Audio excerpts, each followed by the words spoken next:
এই নির্বাচন অতীতের কোনো নির্বাচন নয়, এটি নতুন বাংলাদেশ গড়ার নির্বাচন। প্রায় ১,৫০০-এর মতো জীবনের বিনিময়ে ৩৪,০০০-এর ঊর্ধ্বে জুলাই যোদ্ধাদের রক্ত, আহত এবং পঙ্গুত্ব বরণের বিনিময়ে আজকের এই নির্বাচন। ৫৪ বছর নির্বাচন হয়েছে, সরকার গঠন হয়েছে।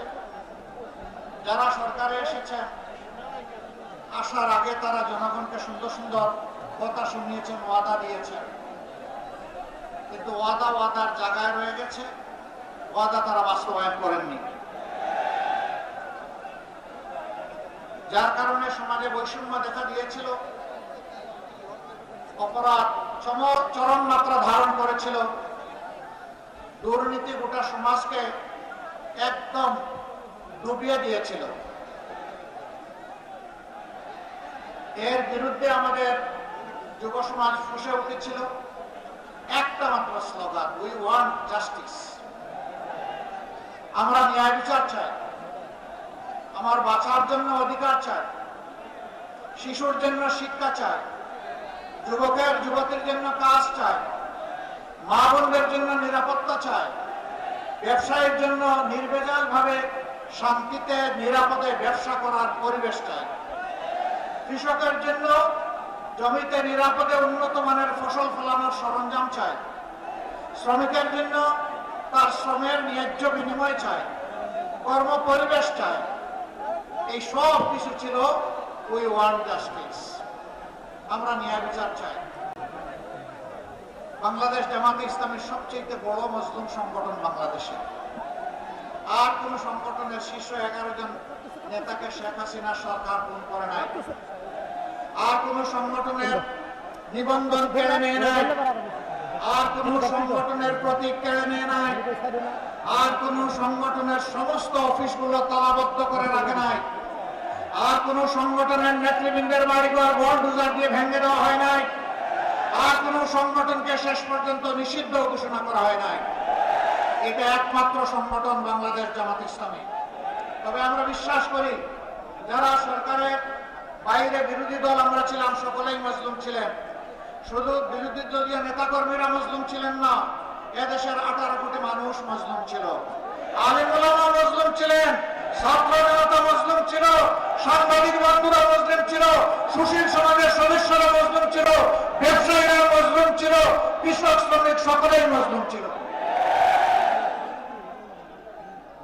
আগস্টের 5 তারিখ যখন আল্লাহ তাআলা সাময়িক মুক্তির ব্যবস্থা করে দিলেন, সেই মজলুম সংগঠন জামাতে ইসলামী উচ্ছ্বাস প্রকাশ করার জন্য মিছিল বের করে নাই, নির্বাচন দাবি করে নাই, কারো কাছ থেকে প্রতিশোধ নেওয়ার ঘোষণা দেয় নাই, হাজার হাজার মামলা বাণিজ্য করে মানুষকে হয়রানি করার সিদ্ধান্ত নেয় নাই, বরঞ্চ আল্লাহ তাআলা শুকরিয়া আদায় করার জন্য সিজদায় পড়েছে যে আল্লাহ তাআলা জগদ্দল পাথর আর ফ্যাসিজমের হাত থেকে বাংলাদেশকে মুক্ত করে দিয়েছেন। আলহামদুলিল্লাহ। আমরা সে রাতেই ঘোষণা করেছিলাম কারো উপর থেকে আমরা প্রতিশোধ নেব না। এই জাতির সাক্ষী 18 কোটি মানুষ সাক্ষী, একটা মানুষের উপর থেকে আমরা প্রতিশোধ নেই না। আমরা বলেছিলাম আমাদের কর্মীরা, সহকর্মীরা আর্থিকভাবে দারুণ ক্ষতিগ্রস্ত হয়েছে, কিন্তু তাই বলে হারাম পথ আমাদের কর্মীদের উপার্জনের রাস্তা নয়, আমরা চাঁদাবাজি করব না। বাংলাদেশের 18 কোটি মানুষ চাঁদাবাজি আমরা করি না। আমরা বলেছিলাম যারা আমাদেরকে মামলা দিয়ে দফায় দফায় জেলে নিয়েছে, কষ্ট দিয়েছে, রিমান্ডে নিয়ে আমাদের উপর নির্যাতন করেছে, আমাদের কাছ থেকে অবৈধভাবে টাকা আদায় করেছে, আমরা তাদের বিরুদ্ধে হাজার হাজার লক্ষ লক্ষ মামলা দেব না। আমরা বলেছিলাম প্রতীকী কিছু মামলা হবে যাতে বিচারহীনতার সংস্কৃতি তৈরি না হয়। আমরা বলেছিলাম আমাদের কর্মীদেরকে যারা মজলুম সাবধান, মামলা দিতে গিয়ে একজন নিরপরাধ মানুষকে মামলার আসামি করা যাবে না। আমরা জাতির সাথে কথা রেখেছি। আপনারা শুনে অবাক হবেন, 8টি মামলা আমাদের সর্বমোট মামলার সংখ্যাই 750। এর মাঝে 8টি মামলা আছে আসামি মাত্র একজন। আমরা দ্বিতীয় জন খুঁজে পাই নাই, দ্বিতীয় জনের নাম আমরা লিখি নাই।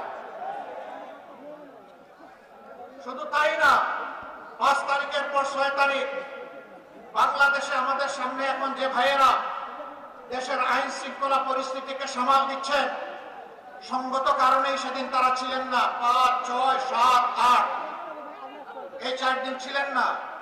6 তারিখ সকাল থেকে সমস্ত কর্মীদেরকে আমরা নামিয়ে দিয়েছিলাম, যাও এবার জনগণের হয়ে পাহারাদারের দায়িত্ব পালন করো।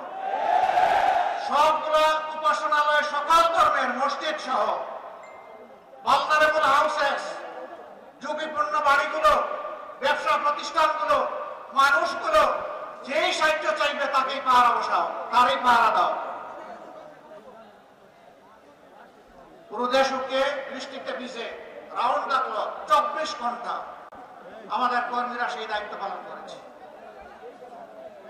এরপরে শহীদ পরিবারের পাশে দাঁড়ানোর চেষ্টা করেছে, আহত পঙ্গুদের পাশে দাঁড়িয়েছে, বন্যা এসেছে, চাপায় পড়েছে। আমরা সিজনাল পলিটিশিয়ান না, আমরা বসন্তের কুকিল না, যে যখন নির্বাচন আসবে তখন এসে নতুন রং ধারণ করে সুন্দর সুন্দর কথা নিয়ে আমরা হাজির হব না। আমরা তাই না। আপনারা সাক্ষী, 15.5 বছর আমাদের উপরে এত জুলুম হওয়ার পরেও আমরা একদিনের জন্য জনগণকে ছেড়ে কোথাও আমরা যাইনি। এই মাটি কামড় দিয়ে আমরা ছিলাম। আল্লাহ আমাদেরকে এখানে রেখেছিলেন। দফায় দফায় জেলে গিয়েছি, ঘর বাড়ি ছাড়া হয়েছে, অফিসে ঢুকতে পারি নাই, কিন্তু বাংলাদেশে ছিলাম।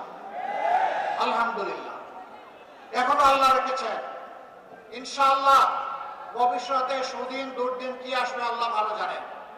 কথা দিচ্ছি, বাংলাদেশ ছেড়ে কোথাও যাব না। ইনশাআল্লাহ আছি, থাকবো, আপনাদের সুখেও থাকবো, ইনশাআল্লাহ দুঃখেও থাকবো। আমরা এখন একটি মানবিক বাংলাদেশ গড়ার স্বপ্ন দেখছি। এই স্বপ্ন কার? এটা আমার না, এটা জুলাই আন্দোলনের যোদ্ধাদের। তারা যে দেশটা দেখতে চেয়েছিল, আমরা সেই দেশটা গড়ার জন্য শপথ নিয়েছি। আপনারা আমাদের সাথে ইনশাআল্লাহ থাকবেন ইনশাআল্লাহ। আলহামদুলিল্লাহ। তাইলে 12 তারিখের টার্নিং পয়েন্টে জাতির বাদ বদলে দেওয়ার জায়গায় ঐতিহাসিক দায়িত্ব আমাদেরকে পালন করতে হবে ইনশাআল্লাহ। জুলাই যুবকেরা, তোমাদের কি শক্তি নিঃশেষ হয়ে গিয়েছে? এখনো সজাগ আছো? আছে একটা সুষ্ঠু নির্বাচন এই জাতি আগামী 12 তারিখ আদায় করে ছাড়বে ইনশাআল্লাহ। আমি বিভিন্ন জায়গায় শুনতে পাচ্ছি, যারা আমাদের মতো মজলুম ছিলেন 15.5 বছর, তারা এখন ভিন্ন ভূমিকায় অবতীর্ণ হয়েছে। মানুষকে কষ্ট দিচ্ছেন, চাঁদাবাজি করছেন, দুর্নীতি করছেন, মামলা বাণিজ্য, দখল বাণিজ্য করছেন। শুধু তাই না, এখন নির্বাচন সামনে রেখে সম্ভাব্য নির্বাচনী এজেন্টদেরকে ঘরে ঘুরে গিয়ে নাকি তারা হুমকি দিচ্ছেন। ভুলে যা, সেদিনের কবর রচনা হয়ে গেছে। আমার ভোট আমি দিব, তোমারটাও আমি দিব, এই দিন এখন আর নাই। আপনার ভোট আপনি দিবেন, আমারটা আমি দেব ইনশাআল্লাহ। আপনার পছন্দ মতো আপনার ভোট দেন, 18 কোটি মানুষ তাদের পছন্দ মতো তাদের ভোট দেবে। এখানে আবার গায়ের শক্তি, কালো টাকা, ইঞ্জিনিয়ারিং এবং ম্যানুভারিং কিছুই মানা হবে না। যেই যুবকরা খালি হাতে বুক ছিটিয়ে মুক্তি আনতে পেরেছে, সেই যুবকরা 12 তারিখও বিজয় লাভ করবে ইনশাআল্লাহ।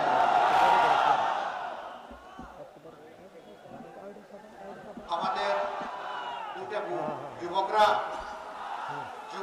যুব সমাজ, তোমরা আমাদের কাছে সেদিন মিছিল করে কারো কাছে তোমরা বলনি আমাদেরকে আগামীতে বেকার ভাতা দিতে হবে। কোন যুবক বলেছিল? আমাদের যুবকরা কারো বেকার ভাতা চায় না।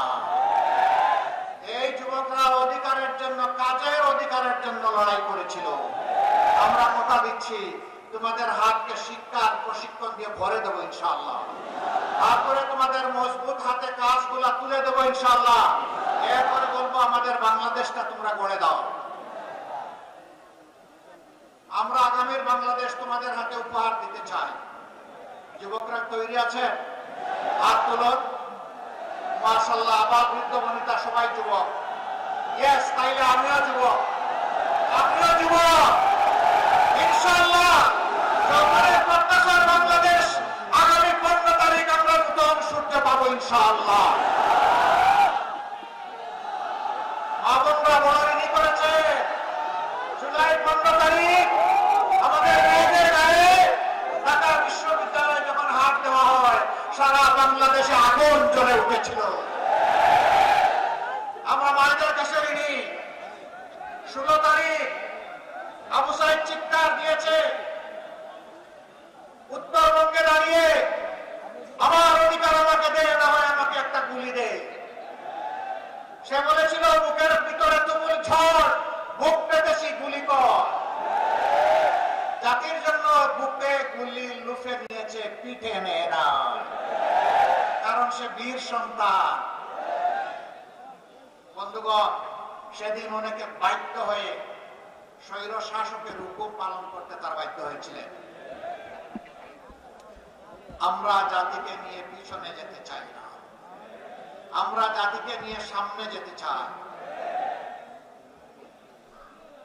আমরা এমন একটি বাংলাদেশ চাই যে বাংলাদেশের শিশুটি উপযুক্ত শিক্ষা পাবে, উপযুক্ত নাগরিক হিসাবে সুস্থ হয়ে বড় হওয়ার জন্য স্বাস্থ্য সেবা পাবে, নিরাপদ রাস্তা পাবে, নিরাপদ শিক্ষা প্রতিষ্ঠান পাবে। এরপরে যখন বড় হবে হাতের মধ্যে কাজ পাবে, এরপরে যখন আরো বড় হবে দেশটাকে গড়ে দেবে। আমরা সেই বাংলাদেশটা চাই যেই বাংলাদেশে আমার মা, আমার বোন, আমার মেয়ের শতভাগ নিরাপত্তা এবং মর্যাদা নিশ্চিত হবে ইনশাআল্লাহ। এটা ঘরে, রাস্তায়, কর্মস্থলে, যেখানেই হোক সব জায়গায় একই হবে। আমরা সেই বাংলাদেশ চাই যে বাংলাদেশে মানুষ তার যোগ্যতা এবং তার অবদান অনুযায়ী মূল্যায়িত হবে। সে ফর এক্সাম্পল, আজকের এই জনসভায় যারা আমাদেরকে নিরাপত্তা দিচ্ছেন তাদের জীবন আর সাধারণ একটা দপ্তরে অফিসে যিনি চাকরি করেন তার জীবন এক নয়। সেনাবাহিনী এবং আধা সামরিক বাহিনীতে যারা সদস্য হিসাবে নাম অন্তর্ভুক্ত করেন, প্রথম দিনই তারা নিয়ত করেন, আল্লাহর নামে শপথ করেন যে আমার দেশের প্রতি ইঞ্চি মাটি হেফাজত করার জন্য জীবন দিব, কিন্তু মাটি কাউকে দেব না। তাদের জীবন আর আমার জীবন এক নয়। র্যাব, পুলিশ, এরকম যারা আছেন শৃঙ্খলা বাহিনীতে, তাদের রাত নেই, দিন নেই, কখন কোথা থেকে কোন ডাক আসে তার কোনো ঠিকানা নেই। তার বেতন আর আমার বেতন এক হওয়া উচিত নয়। সবাইকে সমান দেওয়ার নাম ন্যায় বিচার নয়। যার যেটা ন্যায্য পাওনা থাকে সেটাই দিতে হবে, এর নাম ন্যায় বিচার। আমি আমার রাষ্ট্রের কর্মকর্তা কর্মচারীদেরকে সম্মানের সাথে বাঁচার, জীবন ধারণ করার ব্যবস্থা করে দেব না, আর সে অপরাধ করলে তাকে শাস্তির আওতায় আনবো, সরকারের কোনো অধিকার নেই। আগে তাকে তার অধিকার দিতে হবে যাতে সে মন খুলে, মন উজাড় করে রাষ্ট্রকে সেবা করতে পারে। তারপরে যদি কেউ অপরাধ করে অবশ্যই শাস্তি তার পাওয়া উচিত, কিন্তু এর আগে নয়। এমনকি একজন চোর চুরি করার পরেও সাথে সাথে তাকে শাস্তি দেওয়া যাবে না। আগে দেখতে হবে পেটের ভিতরে আগুন জ্বলছে